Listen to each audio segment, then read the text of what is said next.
listening to the Daily Yogi Podcast. Every weekday, I'll share timeless yogi wisdom in bite-sized relatable lessons you can apply immediately to help you expand your perspective on life. In 1954, he returned to America from Paris carrying a storm inside him. Critics questioned his loyalty. Friends accused him of being too soft. Others, like Richard Wright, once his mentor, turned cold. The air was thick with insult, expectation, betrayal. James Baldwin, sensitive by nature, felt it all. Every review, every jab, every cold shoulder. He carried them like splinters under his skin.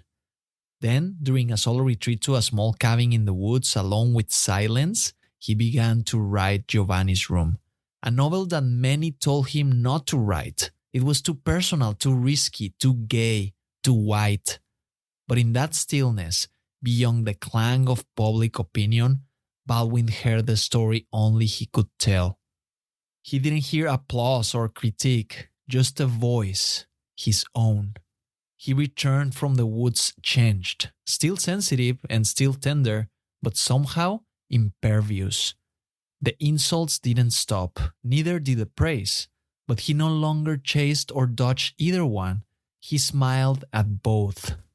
Years later, he would say, "You think your pain and your heartbreak are unprecedented in the history of the world, but then you read and realize you're not alone. Others have been criticized, rejected, and misunderstood. This is why solitude matters, to hear yourself clearly, to find that voice that remains steady when praise rises and criticism falls, to discover what you truly think beneath the chorus of what others want you to think. The world will always have opinions about your choices. Friends will question your direction. Critics will doubt your path. But in the quiet spaces, away from the noise, you can hear the one voice that matters most, your own.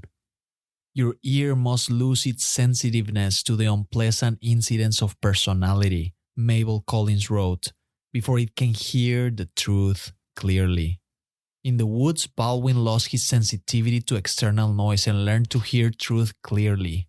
He grew to smile at both praise and criticism, secure in his soul's powers. If this episode gave you something to think about, please leave a quick review on Apple Podcasts or Spotify, wherever you're listening. On Apple Podcasts, go to the show homepage, scroll down to the rating sections, then tap Write Review. On Spotify, go to the show homepage, tap the three dots, select Rate Show, and choose your stars. Reviews signal to the algorithm that this podcast is worth promoting and help new listeners discover the show. Thank you. Your support means a lot and goes a long way. And as always, take this reflection into the silence, and I'll see you next time.